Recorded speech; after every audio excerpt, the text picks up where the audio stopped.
Allahumma sholli ala Sayyidina Muhammad wa asbil zalimin bizzalimin.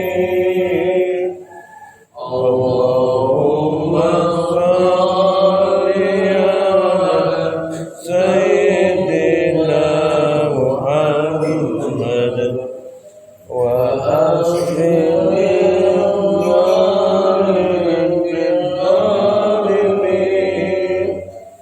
wa asbilna min bainihim salimin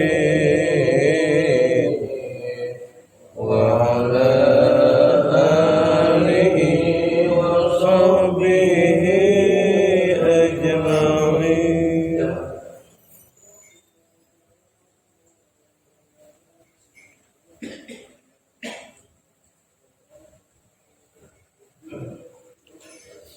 Bapak sekalian, ini ada ayat yang sangat perlu kita perhatikan. Kata Allah itu, "Afahsibal ladzina kafaru." Apakah orang-orang kafir itu menyangka akan dapat? Ayat kafir itu dengan mengambil mereka, dengan menjadikan mereka ibadi hamba-hambaku yang soleh. Min duni, tapi dia tidak mau kepadaku. Min duni, tapi dia tidak mau kepadaku. Aulia, untuk dijadikan pelindung. Hamba-hamba yang soleh itu mereka tidak mau kepada Allah dijadikan tameng hamba-hamba yang soleh. Nah, kalau sudah kayak begitu kata Allah, apa yang akan terjadi? Inna, sesungguhnya kami kadana, kata Allah, inna itu sesungguhnya kami Allah. Inna, sesungguhnya kami Allah kadana telah menyediakan. Kami telah menyediakan untuk mereka itu kafirnya itu untuk orang kafir. Jahannam nuzula sebagai tempat dia. Jadi jamaah yang berbagi ini harus diwaspadai sekali oleh kita. Gerakan orang-orang kafir, orang-orang yang sudah terjerumus terhadap kenikmatan dunia, bahkan orang-orang yang sudah bersama-sama dalam surat lain, surat 7 ayat 83. Innalladzina kafaru ba'dhum awliya ba'd illa kafaru takun fitnatun fil ardi wa fasadun kabir. Jika mereka sudah bergerombol dengan mereka dan kita tidak waspada, illa kafaru, maka akan terjadi takun fitnatun fil ardi, akan terjadi fitnah di muka bumi, wasadun kabir, dan kerusakan yang besar. Jemaah yang berbahagia, maaf ya, saya ambil dari awal aja. Yang disebut syaitan itu apa sekalian? Dilambangkan oleh Allah itu sebagai makhluk gaib. Dilambangkan oleh Allah sebagai makhluk gaib. Tapi dia adalah musuh yang nyata. Namanya makhluk gaib.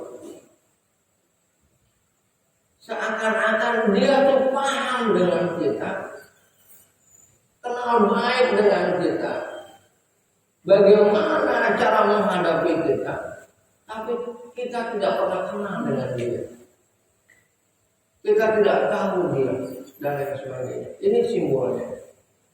Artinya kadang-kadang kita lalai. Siapa mereka? Kita tidak menganggap musuh mereka. Kita tidak kenal dengan mereka, sedangkan mereka sangat kenal banget dengan kita. Ini orang ini kayak begini, orang ini kayak begini, dan lain sebagainya. Nah, setan dimanapun ini sudah kata Al-Quran dalam surat Al-An'am 112. Dalam surat Al-An'am itu kelihatan apa? Zukhrufal qawli ghurur. Mereka itu walaupun punya rencana-rencana yang begitu jahat. Tapi bagaimana dia mempola ucapan-ucapan itu manis tapi sebenarnya menipu. Sehingga akan ada logika setannya, ada logika ilahiyah. Logika ilahiyah apa saja?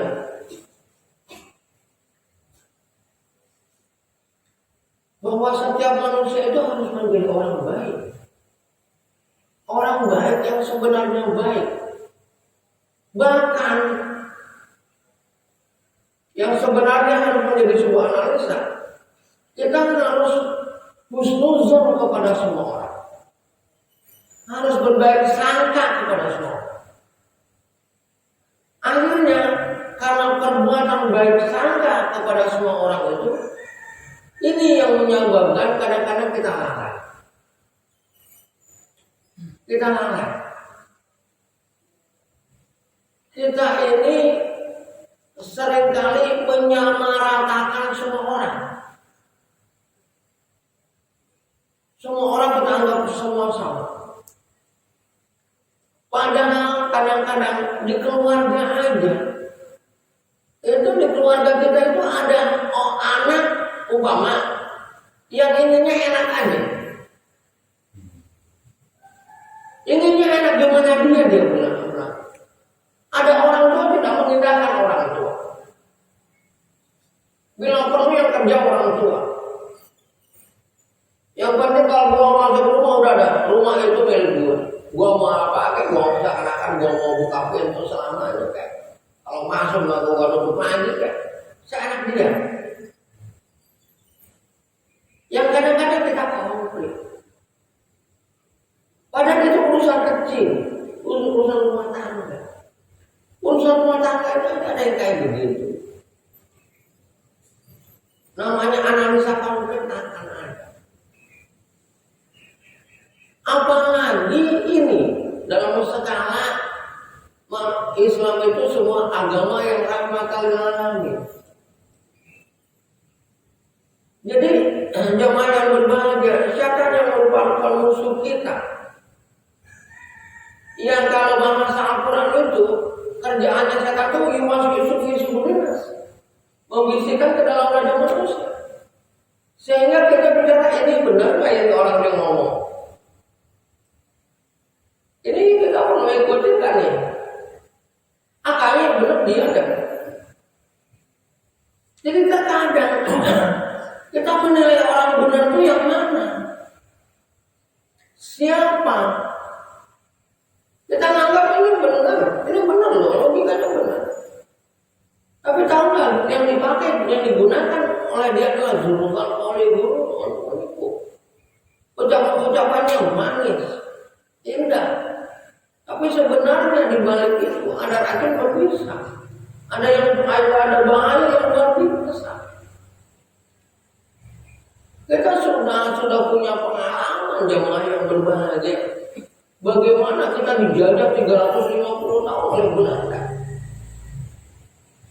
Karena kepribadian kita yang mudah sekali orang ngomong, kita terbius. Bahkan maaf, itu cara kutip husnuzon kita kepada mereka. Haruskah husnuzon kita kepada mereka? Tidak. Karena Al-Quran yang ngomong kayak gitu. Ada ayat itu saya sampaikan. Muhammadur Rasulullah. Waladina ma'u, dan orang-orang yang bersama dengan Rasulullah, orang yang mengikuti Rasul, asyiddau 'alal kufar. Curiga terhadap orang kafir. Negatif tinggi terhadap orang kafir. Ini jelas. Ini Al-Quran. Orang kafir itu perlu diwaspadai. Orang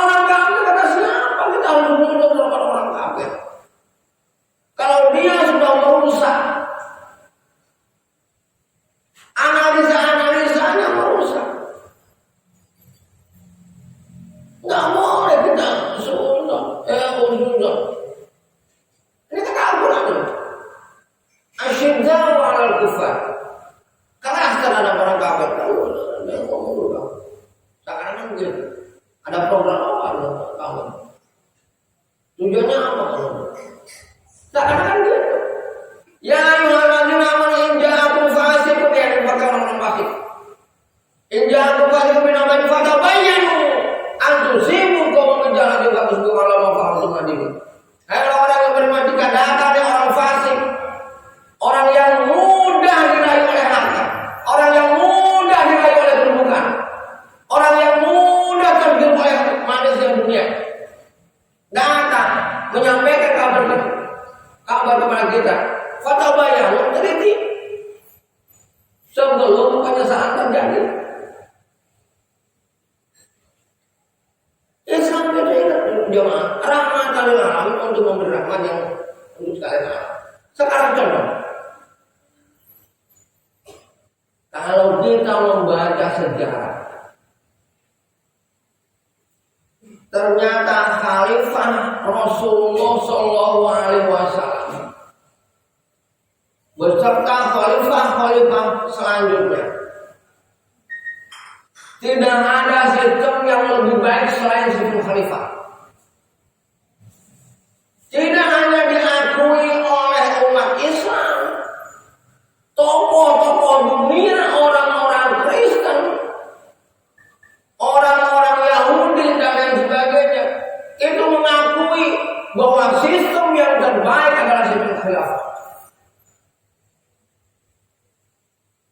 Tapi apa yang terjadi sekarang? Kenapa dimusuhi? Sedangkan mereka tidak mengerti apa itu khilafah dan lain sebagainya. Dibetul-betulkan dengan yang lain. Ya. Nah, akhirnya kita, nggak boleh jihad itu nggak ada. Ada siapa jihad itu? Masalah agama. Kenapa ini perlu terus untuk diberikan analisa? Karena memang sudah nyata Indonesia itu sudah mau dikuasai oleh Cina. Kita mau diam aja. Beli Pertalite harus pakai apa? Pertamina apa? Coba bayangkan aja, apa ini? Sedangkan di SPBU nggak boleh buka HP. Tujuannya apa kalau dipersulit kayak begini? Kok semua punya Android? Nggak punya. Jadi orang miskin nggak boleh beli Pertalite, harusnya beli Pertama. Jalan tol yang digunakan orang miskin, Bang Anda tuh harus bayar semuanya. Orang-orang kaya semuanya. Ya. Ada dong kebijakan-kebijakan sedemikian rupa. Ya. Ini harus dianalisis ya, Mas. Umat Islam harus maju. Umat Islam harus ngerti. Suatu saat, kalau maaf nih, kalau tentara Cina datang kemari, karena berbondong-bondong mereka datang, 5 orang aja bawa senjata, udah repot kita. Kalau kita nggak ada kewaspadaan. Nah, ini mah jauhnya. Tapi yang jadi masalah dengan kita anak-anak kajiannya. Ya. Kita harus waspada. Umat Islam itu harus bersatu. Umat Islam itu harus ngerti politik, jangan buka politik. Umat Islam itu apa kata Al-Quran sampai nawal. Kenapa Rasulullah berperang terus menerus? Karena banyak orang-orang yang jahat yang ingin merusak tatanan masyarakat. Tapi sejarah membuktikan Rasulullah adalah merubah tatanan biadab menjadi tatanan beradab. Tatanan yang namanya agama perempuan gak ada harganya. Kalau bapak mau kemana saja, bahasa mudanya disuguhi perempuan, orang tuanya nangis-nangis, nggak ada pembelaan hukum. Zaman yang sangat rusak. Sedangkan Anisa Wa'madul bilang, kalau kita mau melihat sebuah negara, lihat wanitanya. Kalau wanitanya baguslah negara itu. Tapi kalau wanitanya buruk-buruklah negara itu. Ya. Tapi siapa yang merubah harkat martabat wanita? Rasulullah Shallallahu Alaihi Wasallam. Ya. Dan yang sebagainya. Coba kalau kita baca sejarah zaman yang dulu aja. Kenapa umat Islam kok marah sedemikian rupa ketika Rasulullah dihina? Karena memang beliau luar biasa. Dan ini diakui oleh Allah Subhanahu wa Ta'ala sehingga diberikan kekasihnya. Sehingga beliaulah nanti yang menentukan. Karena sudah berkorban sedemikian rupa. Sampai akhirnya syafaatul uzma, syafaatul kubra itu ada di Rasulullah Shallallahu Alaihi Wasallam. Bagaimana kalau kita tidak mendapat syafaatnya? Allahu Akbar. Kesombongan apa yang kita punya? Amal apa yang sudah kita punya? Ya. Jadi Islam itu mengajarkan kebaikan tapi tidak lalai. Mengajarkan kebaikan tapi tidak lalai. Waspada. Komunis ini jamaah yang berbahagia. Siapa yang tidak kenal komunis anti agama? Sehingga sekarang lah yang namanya Muhammad dapat gratis minuman alkohol, miras, 1 botol. Yang namanya Maria, orang Kristen memang nggak marah. Kenapa? Memang agamanya dipakai untuk mereka. Umat Islam marah sudah bisa. Padahal Maria dipakai. Maria Tuhannya. Tuhan dia ada 3. Maria, Isa dengan Tuhan Allah katanya. Tapi ketika Maria dikasih minuman keras, marah nggak dia? Dihina Tuhannya. Nggak marah sudah minta kepada Nabi Islam dan cerita. Nabi Muhammad dihina nyawa gua kecil. Akhirnya apa tuh?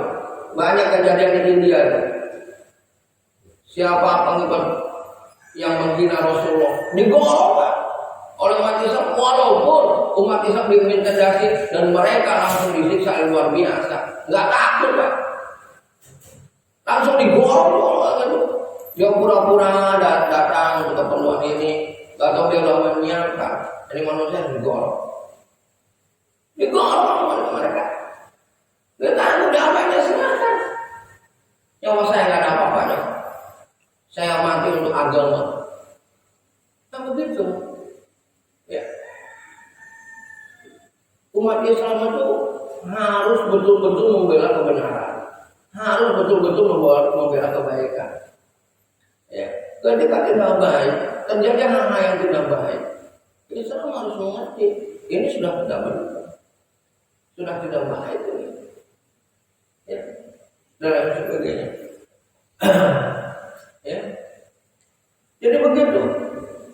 Mereka itu menyangka, ya, maksudnya mereka berbuat hamba-hamba Allah yang soleh itu menjadikan pelindung.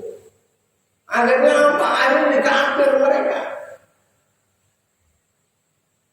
Sekarang kayak NU dipakai kayak begitu. Saya NU tapi sudah struktural. Dan dari kecil diajarin ke NU, guru saya baru pengurus NU, ya. Tapi saya tidak ikut itu.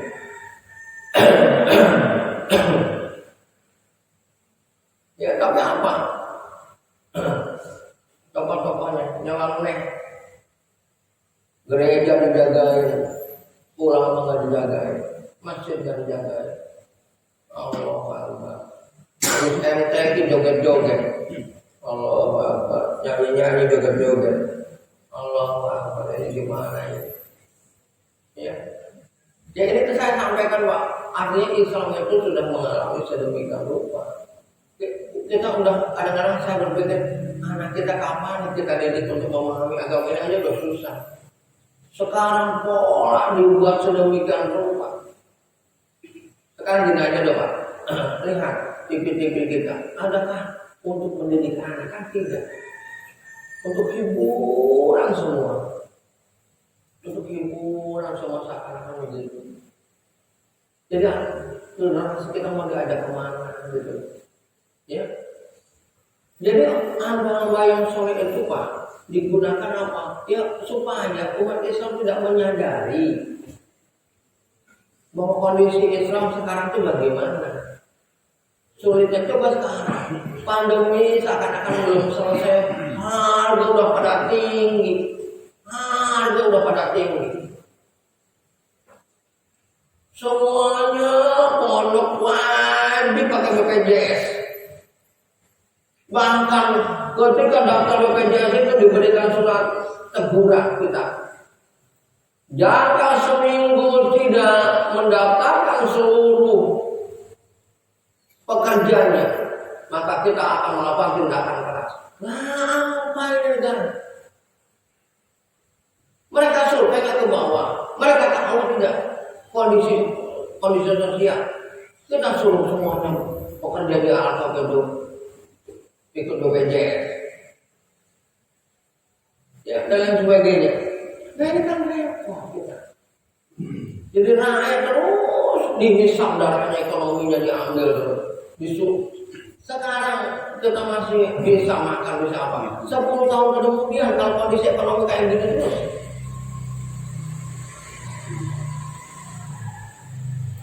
kadang-kadang saya jadi maaf ya, saya kemarin punya kebutuhan cuma 3.300.000. Lu bagaimana ini ya? Saya harus ada gitu, karena memang saya harus menanggulangi suatu masalah. Ini harus ada. Saya coba telepon ke rekanan. Bisa nggak? Aduh, Pak. Saya coba lagi. Aduh, Pak. Saya coba lagi. Aduh, Pak. Aduh, waktu. Baiklah kalau begitu ya, saya minta amal supaya ada bagaimana jalan. Tapi yang baiknya harus clear. Nggak bisa ini kalau nggak clear ini merepotkan. Alhamdulillah saya entah kenapa saya datang ke suatu tempat. Ada dia, ada apa? Oh udah, nggak mau saya lapor pemilihannya. Ada penting ya? Iya. Udah ada. Dari saya ngomong gitu, ada. Coba bawa sekalian. Itu saya minjem yang kategori takut nggak bayar. Saya tidak berusaha sekali, tidak mau mengecewakan orang. Saya kalau punya utang itu saya dulukan, jangankan utang saya. Utang yang bersangkutan ini kan karena saya mau menolong orang 3.200.000. Saya mau menolong orang dalam rangka menolong orang karena ini bahaya gitu, artinya harus diselesaikan. Ini minjem 3.300.000 itu sulitnya bukan main. Orang tidak mudah percaya, itu hanya saya bukan. Coba bayangkan, kita bersama muslim, mereka kekayaannya juga luar biasa, dan mereka mengenal kita. Ya, jadi sekali lagi,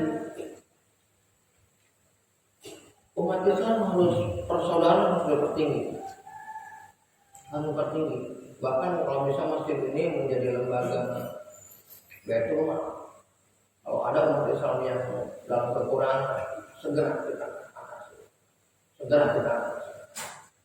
harus. Ya. Siapa nggak tahu nanti yang akan menjadi bendahara amanah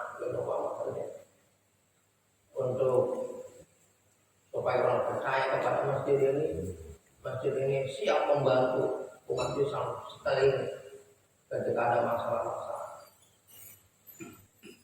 Mungkin Bapak belum ngalamin membantu orang yang ditahan di rumah sakit karena melahirkan.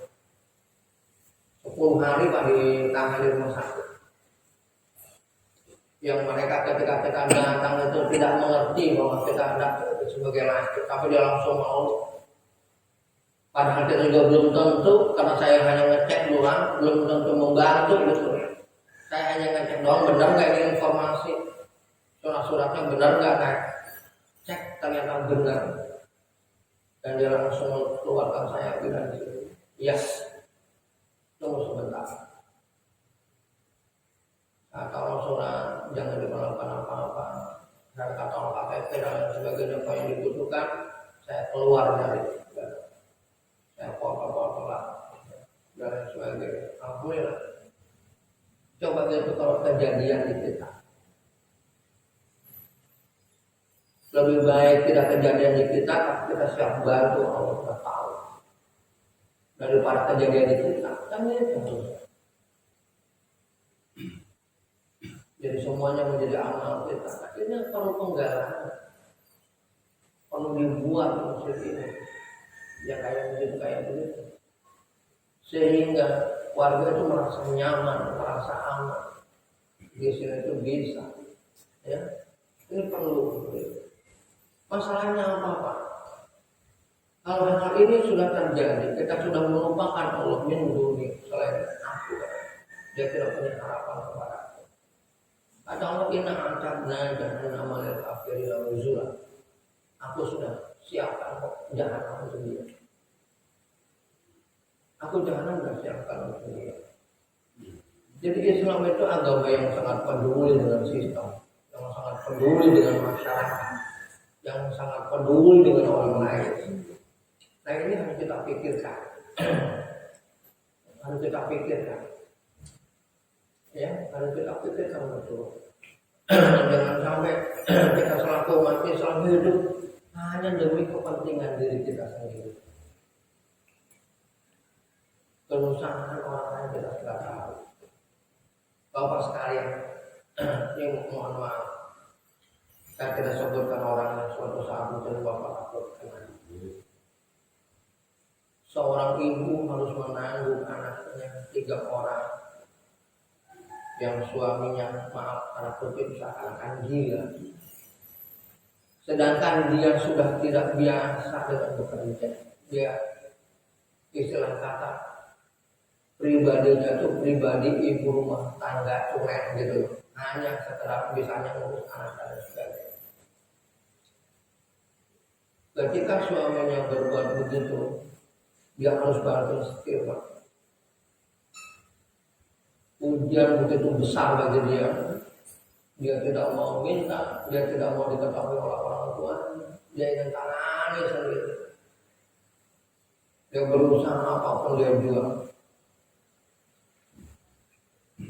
Pokoknya yang penting anak makan dulu, nanti bagaimana langkahnya terus optimis. Sampai dia itu apa yang bahasa mudahnya mata ini kalau melihat orang udah gak enak, gak bisa enak matanya gitu. Jadi kalau kita melihat mata dia itu kayak mata frustasi yang dalam. Ya, karena dia tuh ingin gitu. Saya yakin Allah akan membantu saya. Dalam posisi seperti itulah dia ingin tetap hidup dengan anak. Yang alhamdulillahnya kalau sekarang naik haji nih, lagi naik haji. Komunikasi dengan saya lagi naik haji. Yang alhamdulillahnya kemudian ada orang yang luar biasa, ibu luar biasa, harus saya bantu. Akhirnya dinikahi sama dia. Dinikahi sama dia, yang dengan tujuan untuk membantu dia. Nah setelah nikah itulah mulai dia baik lagi, jadi akhirnya itu Allah. Tapi ternyata penyakit matanya itu nggak bisa, sulit. Jadi akhirnya dia harus pakai kacamata, tapi dia nggak biasa pakai kacamata katanya. Saya inginnya biasa, kalau tapi mata saya nggak kayak gitu. Saya sudah dulu tuh sempat begitu susah gitu. Jadi akhirnya satu apa ya, banyak nangis lah Pak. Kalau kita dengar dulu peristiwa Nabi Yakub, bagian mana Nabi Yakub sampai buta. Ayub. Dikarenakan nangis sejadi-jadinya. Yusuf. Ya gimana gak nangis Pak? Pulang anaknya 11 orang. Kemudian dia cerita bahwa Yusuf sudah mati. Ini baju dengan darahnya. Pas dilihat baju dan darahnya, kata Nabi Yakub, ini harimau ini sopan ya, ada yang begini. Kalau dia dimakan harimau, kok bajunya nggak nggak ada robek-robeknya, cuma darah doang. Ya, mana mungkin dimakan harimau. Akhirnya dia ingin agar anaknya ini tidak tersinggung, bagaimana cara beliau supaya si Yusuf ini dikemanain gitu. Ingin tahu gitu Yusuf itu sebenarnya dikemanain. Sedangkan Nabi Yakub itu begitu cintanya kepada Yusuf karena anak yang paling soleh itu diceritakan Nabi Yusuf itu. Anak yang paling cerdas, anak yang paling nurut, anak yang paling luar biasa itu Yusuf. Sampai nangis, ya Allah tunjukkan jalan supaya anak mau cerita sebenarnya Yusuf ini nasibnya gimana. Kalau dimakan harimau nggak mungkin, orang bajunya nggak koyak, nggak apa. Tapi anak-anaknya nggak boleh putus asa. Kalau dimarahi, dihukumi sedemikian rupa kan akan kacau anaknya. Akan tambah nggak benar anak-anak mereka. Apalagi Nabi Yakub itu adalah raja waktu saat itu, jadi kekayaan itu luar biasa. Nah akhirnya sampai akhirnya Nabi Yakub itu meninggal, maka buta karena memang memikirkan Nabi Yusuf. Ya, sampai mana terus sampai akhirnya buta. Nah itulah gambaran ada orang ibu yang seperti itu. Ya. Nah itu, jadi bapak sekalian ya, hidup itu berat. Banyak orang yang ingin untuk tidak mau menyusahkan orang lain, tapi akhirnya takut karena nggak ada bantuan dari kita dan sebagainya. Ya. Jadi Islam itu insya Allah rahmatan lil alamin, berbuat yang terbaik, peduli sama orang lain, insya Allah Islam itu. Ya. Dan mudah-mudahan suatu saat masjid ini bisa diberdaya gunakan untuk seperti itu. Masjid bukan tempat sholat, tempat kita berkumpul, tempat kita ngobrol, tempat kita enjoy, tempat kita peduli, ya, dan sebagainya. Dan sebagainya ya Pak, mudah-mudahan masjid kita ini menghantarkan kita untuk masuk surga Allah tanpa hisab ya Pak ya. Karena kalau dihisab itu kita susah Pak. Semua manusia nunggu antrian hisab. Kalau kita tanpa hisab kan enak gitu. Jadi Rasulullah langsung mengatakan, ya. Makanya ada doa yang paling bagus, Allahumma innaka afuwwun karim tuhibbul afwa fa'fu anna. Banyak af itu dosa yang dilebur. Beda dengan ghafir. Allah maghfirli gitu. Ya Allah ampunilah saya. Nah ampun, ghafar itu diampuni, dimaafkan, tapi tetap dihisab.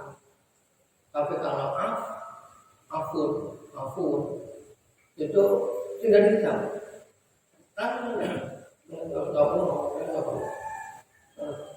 Nah itu kita ini banyak doa. Allahumma innaka afuwwun karim tuhibbul afwa fa'fu anna atau fa'fu anni. Ya Allahumma innaka afuwwun karim. Ini biasanya dipakai waktu di bulan Ramadan. Sebenarnya ini bukan zikir khusus, boleh di kapan pun kita pakai.